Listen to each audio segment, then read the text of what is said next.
Gilded chains. Harrison Reed surveyed the Manhattan skyline from his corner office, the evening sun glinting off his platinum watch as he adjusted his immaculate suit. At 42, he had everything he'd ever wanted. Reed Pharmaceuticals had just closed its most profitable quarter. His face had graced the cover of Business Elite magazine last month, and his home in the Hamptons was featured in Architectural Digest. Everything in his life was perfectly curated, including his wife.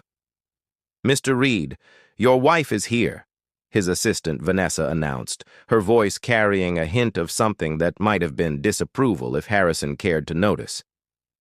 "Send her in," he replied without turning from the window. Elise Reed entered the office with careful steps, one hand resting protectively on her 7-month pregnant belly. Once a brilliant research scientist whose work on immunotherapy drugs had caught attention in medical journals, she now existed, primarily as Harrison Reed's elegant wife, dressed in designer maternity wear that disguised her condition as tastefully as possible. "You wanted to see me before the gala?" Elise asked, her voice soft but not submissive. Despite everything, she still maintained a quiet dignity that Harrison found increasingly irritating. "Yes. The Kensington Charity Gala is our most important social event of the season. The governor will be there, along with every board member and major investor." Harrison finally turned to face her, his eyes immediately narrowing at her appearance. "Is that what you're wearing?" Elise looked down at her navy blue gown, custom-made, to accommodate her pregnancy while maintaining an air of sophistication. "It's Valentino. The stylist you hired assured me it was appropriate." Harrison's jaw tightened. "It makes you look bigger than you are. Can't they do something about that? This isn't a baby shower, Elise. It's a $5,000 a plate fundraiser where appearances matter. I'm 7 months pregnant, Harrison. There's only so much any designer can do." A flicker of defiance crossed her features. "Well, just try not to draw attention to it. Stay seated when possible. And remember, the Blackwood Group representatives will be there. They're considering a major investment in our new cancer drug line." Harrison turned back to his desk, dismissing her with his body language. "Which, ironically, was built on your research before you decided to play housewife." The barb stung, as he knew it would. Elise had reluctantly stepped back from her career when Harrison insisted that the wife of Reed Pharmaceuticals' CEO couldn't be working in a lab. What would people think? "I never decided to quit. You gave me an ultimatum," she said quietly. Harrison sighed dramatically. "Are we doing this again? You made your choice, Elise. And speaking of choices, have Vanessa help you with your makeup before we leave. You look tired." As if summoned, Vanessa appeared at the door, tall, elegant, and decidedly not pregnant. Her crimson dress clung to her perfect figure, and her smile carried a predatory edge as she looked between husband and wife. "The car will be ready in 30 minutes, Mr. Reed," she said. "And I've prepared those confidential files you requested for review after the gala." Her emphasis on confidential wasn't subtle. "Thank you, Vanessa. Efficiency, as always." Harrison's appreciative gaze lingered on his assistant. Elise watched the exchange with a hollow feeling spreading through her chest. There had been a time when Harrison had looked at her that way, when he'd valued her mind as much as her appearance. Now she felt like another acquisition, a trophy wife whose pregnancy was an inconvenient disruption to his perfect image. As she turned to leave, her wedding ring caught the light, a massive diamond that felt heavier with each passing day. Like everything in Harrison's world, it was less a symbol of love than a mark of ownership. Tonight's gala would be like all the others, a performance where she played her part as the supportive, elegant wife. But as the baby kicked inside her, Elise wondered how much longer she could bear the weight of her gilded chains. The public mask slips. The Kensington Charity Gala transformed the Metropolitan Museum's sculpture garden into a wonderland of crystal, silk, and wealth. Chamber music floated through the air as New York's elite circulated like exotic fish in a carefully maintained aquarium.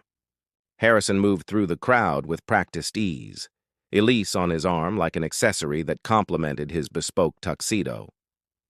Harrison Reed, the man of the hour, called Bernard Wilcox, chairman of the hospital board. That donation for the new pediatric wing was incredibly generous. "Children are our future," Harrison replied with his media-perfect smile. "Reed Pharmaceuticals believes in investing in that future." Elise noticed how he emphasized the company name rather than making it personal. The donation had been her idea, using part of her family's trust that she still controlled independently from Harrison. Yet here he was, accepting praise as if it had been his initiative. "And Mrs. Reed, you're absolutely glowing," Bernard's wife Patricia said, eyeing Elise's pregnant figure. "When are you due?" Before Elise could answer, Harrison smoothly interjected, "Let's not bore everyone with baby talk, shall we? Patricia, have you met Vanessa Blake, my executive assistant? She's been instrumental in organizing tonight's auction items." Vanessa appeared as if conjured, wearing a smile as calculated as her revealing gown. "The Tiffany collection alone should raise over $1 million for the Children's Hospital." Elise felt herself fading into the background as Harrison subtly guided the conversation away from her.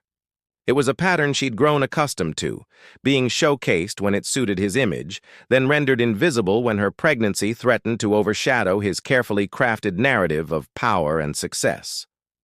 Across the room, a man Elise didn't recognize observed their group with quiet intensity. Tall, with silver-streaked dark hair and penetrating eyes, he carried himself with the confidence of someone who didn't need to announce his importance. "I need to sit down for a moment," Elise murmured to Harrison after nearly an hour of standing. His smile didn't waver, but his fingers tightened around her arm. "We're about to meet the Japanese investors. Can't it wait?" "I'm sorry, but the doctor said I shouldn't—" "Fine," he cut her off, his voice low and tight. "Just be quick about it. And try not to waddle." The casual cruelty of his words made her stomach clench. As Harrison released her arm, he immediately turned to Vanessa. "Perhaps you can help me explain our expansion plans to Mr. Tanaka while my wife rests." Vanessa's hand slipped into the crook of Harrison's arm with practiced familiarity. "I'd be delighted." Elise made her way to a quiet corner where several tables had been arranged. The baby had been active all evening, and a dull ache had settled in her lower back. As she carefully lowered herself into a chair, she noticed Vanessa laughing at something Harrison said, her body angled toward him in a way that went beyond professional admiration. "Mrs. Reed, may I join you?" The silver-haired man she'd noticed earlier stood beside her table, a glass of sparkling water in his hand. "Of course," she replied, grateful for the company. "Thomas Blackwood," he introduced himself, extending his hand. "I've been hoping to meet you all evening." The name registered immediately. "Of the Blackwood Group? Harrison mentioned you might be here." "I imagine he did." Thomas's smile held a hint of something unreadable. "Though I suspect he didn't mention that I knew your father quite well." Elise straightened. "You knew my father?" "James Gardner was one of the finest medical researchers I ever had the privilege of working with. His early studies on immunotherapy were groundbreaking." Thomas looked at her thoughtfully. "You've continued his legacy admirably, at least until recently." A pang of loss, for her father, for her career, made Elise's chest tighten. "Life takes unexpected turns." "Indeed it does." Thomas glanced toward Harrison, who was now introducing Vanessa to a circle of influential investors, his hand resting possessively at the small of her back, some turns more unexpected than others. Determined to change the subject, Elise rose to her feet. "If you'll excuse me, I should rejoin my husband." The sudden movement caused a wave of dizziness to wash over her. She swayed, reaching for the table to steady herself. Thomas quickly moved to support her, but not before several nearby guests noticed her stumble. Harrison's head snapped in their direction, his expression darkening not with concern, but with irritation at the disruption. He whispered something to Vanessa, who smirked in response. "Are you all right?" Thomas asked quietly. "Yes, just stood up too quickly." But Elise wasn't all right. The room had fallen into that peculiar hush that happens when wealthy people sense impending social awkwardness. She could hear the whispers starting about how Harrison Reed's pregnant wife was causing a scene, how uncomfortable he looked, how attentive his assistant was by comparison.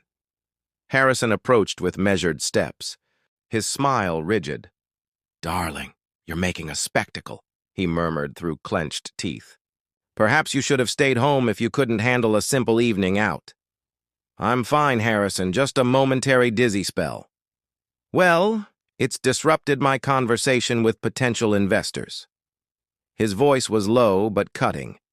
"Maybe Vanessa can call you a car." The casual cruelty of suggesting she leave while he remained with Vanessa struck Elise like a physical blow. Around them, guests pretended not to listen while hanging on every word. Thomas Blackwood's expression hardened as he observed the exchange. "Actually, Mr. Reed," he said, his voice carrying just enough to reach those nearby, "I was hoping to discuss a matter of some importance with both you and your wife." Something in his tone made Harrison pause. For a flicker of a moment, uncertainty crossed his face, an expression Elise had rarely seen on her husband's normally confident features. "Of course," Harrison recovered smoothly, "though my wife isn't involved in company business." Thomas's smile didn't reach his eyes. "Oh, but I think she should be. In fact, I believe everyone here might find what I have to say illuminating." The truth unveiled. The tension in the air crystallized as Thomas Blackwood stood between Harrison and Elise, his posture relaxed but his eyes sharp with purpose. Around them, the gala's attendees had formed a loose circle, drawn by the magnetic pull of potential scandal among the elite. "Perhaps we should discuss this privately," Harrison suggested, his hand reaching for Elise's arm in a gesture that appeared protective but felt controlling. "Why?" Thomas asked, his voice carrying just enough to ensure the nearby guests could hear. "Reed Pharmaceuticals prides itself on transparency, doesn't it? That's what your last shareholder meeting emphasized." Harrison's jaw tightened. "Transparency in business practices, not personal matters. But that's where you're mistaken, Mr. Reed. The line between personal and professional becomes quite blurred when one builds a pharmaceutical empire on his wife's family fortune and research." Thomas turned slightly to include more of the onlookers in the conversation. "Especially when that wife is systematically erased from the company narrative." A murmur rippled through the gathering crowd.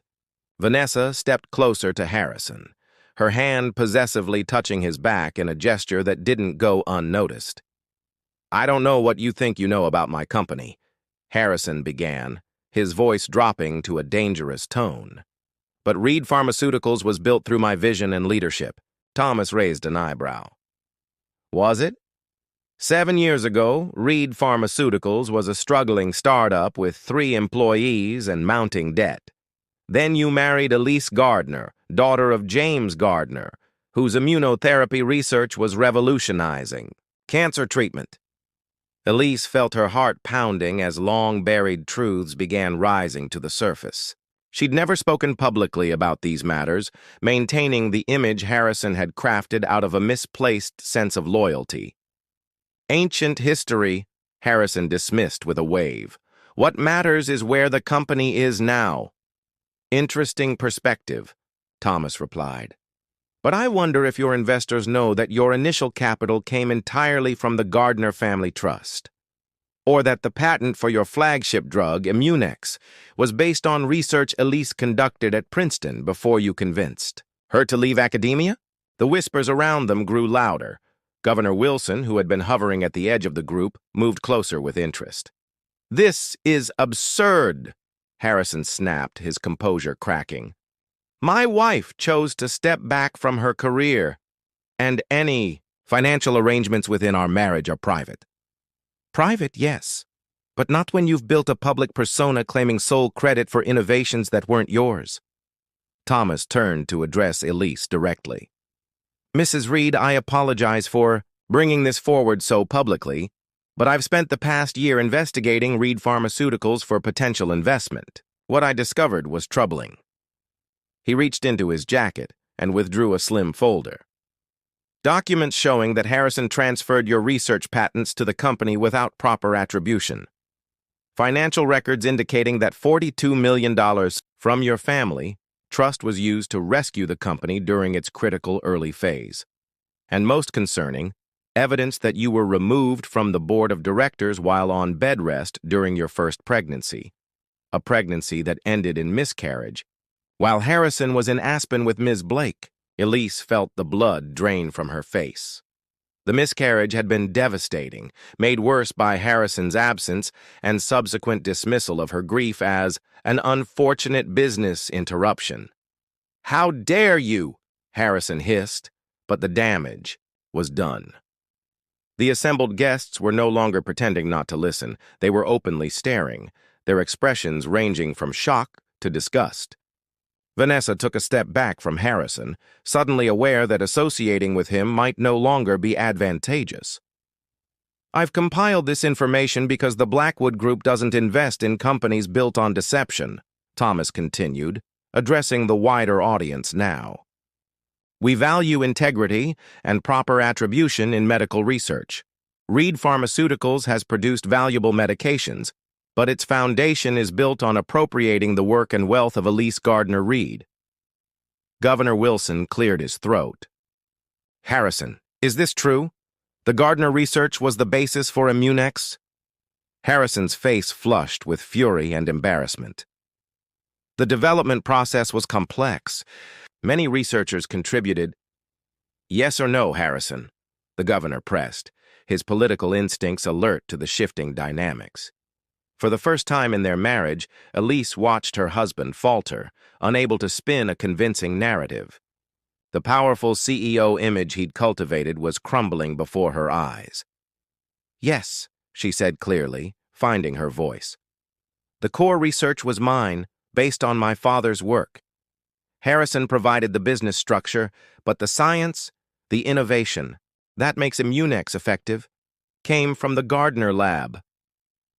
A heavy silence fell over the gathering. Bernard Wilcox, the hospital chairman, turned to Elise with newfound respect. Dr. Gardner Reed, I had no idea. Your father's work saved countless lives, including my daughter's. She abandoned her research, Harrison interjected desperately. She chose to become my wife instead of continuing in the lab. Did I choose, Harrison? Or did you tell me that no one would take Reed Pharmaceuticals seriously if the CEO's wife was working in a lab coat instead of hosting dinner parties?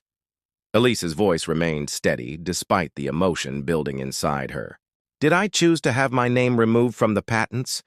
Or did you do that while I was hospitalized after losing our first child? The collective intake of breath from the crowd was audible. Vanessa had now retreated completely, slipping away toward the exit as if trying to disassociate herself from the unfolding scandal. Thomas Blackwood placed the folder in Elise's hands. Everything is documented here. Financial transfers, patent applications, board meeting minutes. The story of how Harrison Reed built his empire not through his own genius, but by systematically leveraging and then obscuring your contributions. Harrison's face contorted with rage as he looked from Thomas to Elise. You'll regret this, he growled, but his threat sounded hollow in the face of such public exposure. For Elise, standing amid the wreckage of her husband's carefully constructed facade, a strange sense of liberation began to bloom. The secret she had carried for years, the knowledge that her work and her family's legacy had been appropriated, was finally in the open. And in that moment, with her hand protectively cradling her unborn child, she realized she no longer feared Harrison's anger or disapproval. The truth had set her free. Shattered pedestals. The morning after the gala, Elise sat in the sunroom of their Upper East Side penthouse, watching rain streak down the floor-to-ceiling windows. The city below was shrouded in mist, mirroring the uncertainty that now clouded her future. She had barely slept, replaying the events of the previous night in her mind like scenes from someone else's life. Harrison hadn't come home. After his humiliation, he'd stalked out of the gala alone, ignoring the stunned faces of New York's elite. In the 7 years of their marriage, Elise had grown accustomed to his absences, but this one felt different, final somehow. Her phone hadn't stopped buzzing since dawn. Friends, acquaintances, and journalists all wanted her perspective on what social media had already dubbed the Reed revelation. She'd silenced the device after the third call from Harrison's publicist, who seemed more concerned with damage, control than Elise's well-being. "Mrs. Reed?" The housekeeper, Mrs. Daniels, appeared at the doorway. "There are reporters outside the building. Security says they've been there since 6. Elise nodded, unsurprised. "Thank you, Clara. I won't be going out today." "And—" The older woman hesitated. "Mr. Blackwood called. He left his private number and said to tell you he's available whenever you're ready to talk." Thomas Blackwood, the man who had upended her carefully constructed prison with nothing but truth. Part of her wanted to call him immediately, to thank him for giving voice to what she'd silently endured for years. Another part feared what might come next. "I'll call him later," Elise decided. "Has there been any word from my husband?" Mrs. Daniels's expression softened with sympathy. "No, ma'am. But his assistant called to have his passport delivered to the office." Of course. Running away had always been Harrison's response to problems he couldn't control with money or manipulation. Elise felt a strange calm settle over her as she realized. She felt nothing. No hurt, no anger. Just a hollow relief that the performance might finally be ending. Her phone buzzed again. This time it was her sister, Julia. "Elise, are you okay? I just saw everything online." Julia's voice held the unfiltered concern that only a sibling could express. I don't know what I am," Elise admitted, "but the baby and I are safe. Thank God. Listen, I just booked a flight to New York. I'll be there by evening." Tears welled in Elise's eyes at this simple act of love, someone putting her first without calculation or agenda. "Thank you. I think I need you here." "Of course you do. Harrison Reed is a monster, and I've been telling you that since he first showed up at Dad's memorial service like a vulture eyeing prey." Julia had never minced words about her brother-in-law. "Have you called Lauren?" Lauren Parker had been Elise's attorney before her marriage, and her friend since college. "Not yet. Call her. Today. You need protection, Elise, not just emotionally, but legally. Harrison won't take this humiliation lying down." As if summoned by Julia's warning, Elise's phone lit up with Harrison's name. She stared at it, her heart racing despite her determination to remain calm. "It's him," she told Julia. "I should take this. Put it on speaker. I want to hear what that bastard has to say for himself." Elise answered the call, her voice steadier than she felt. "Harrison, have you seen the news?" he demanded without preamble. His voice had the tight, controlled quality it got when he was barely containing his rage. "No, I've been avoiding it." "Well, our stock has dropped 12% since the market opened." 12%, Elise? Do you have any idea what that means?" She closed her eyes, unsurprised that his first concern was financial. "I imagine it means people are questioning whether Reed Pharmaceuticals is as stable as they thought." "This is your fault," he hissed. "You and that Blackwood snake planned this ambush together, didn't you?" "I'd never met Thomas Blackwood before last night," Elise replied truthfully. "And everything he said was accurate, wasn't it?" Harrison's bitter laugh cut through the line. So self-righteous. You were happy enough to enjoy the lifestyle my business acumen provided? The houses, the clothes, the status, you never complained about those. I never wanted any of it, Harrison. I wanted my research and a partner who respected me. You systematically took both away. There was a pause, and when Harrison spoke again, his voice had shifted to the smooth, persuasive tone he used in negotiations. Listen, we can fix this. Issue a joint statement saying Blackwood misrepresented our arrangement. Say we've always been partners in the company, that we just kept your involvement private for family reasons. Elise felt a familiar sensation. The pull of Harrison's manipulative gravity, the practiced way he could make lies sound reasonable. For years, she'd yielded to that pull, convincing herself it was easier than resistance. No, she said firmly. I won't lie anymore. Think about the baby, Elise. Think about what a public divorce would mean. The mention of her child crystallized something in Elise's mind. That's exactly what I'm thinking about. I don't want our child raised in a house built on lies and manipulation. You're being dramatic. Every successful business involves strategic positioning. Stealing my research wasn't strategic positioning, Harrison. It was theft. Transferring my family's money into the company without proper documentation wasn't business acumen. It was financial manipulation. She could hear his breathing change, growing more controlled, a sign he was losing patience. If you do this, if you go public with accusations, I'll fight you with everything I have. You'll get nothing in the divorce. Nothing. Julia, who had been silently fuming, couldn't contain herself any longer. She'll get half your company, you pathetic fraud, since it was built with her money and her brain. Is someone else there? Harrison demanded. Are you recording this? Goodbye, Harrison. Elise ended the call, her hand trembling slightly but her resolve firm. The phone immediately began ringing again, but she silenced it and placed it face down on the table. You should have recorded that, Julia said. His threats would look great in court. There will be plenty more where that came from, Elise replied with the weary knowledge of someone who had observed Harrison's tactics for years. She rose and walked to the window, watching the rain begin to clear. Below, she could see the cluster of reporters still waiting, hungry for the next chapter in the saga of Harrison Reed's fall from grace. For so long she had feared this moment. The collapse of the facade, the public scrutiny, the inevitable battle with a man who saw conflict as a game to be won at any cost. But now that it was happening, she felt something unexpected. Strength. Not the brittle strength of endurance that had carried her through years of emotional neglect, but something deeper and more authentic. Her hand moved to her belly, feeling the baby shift beneath her touch.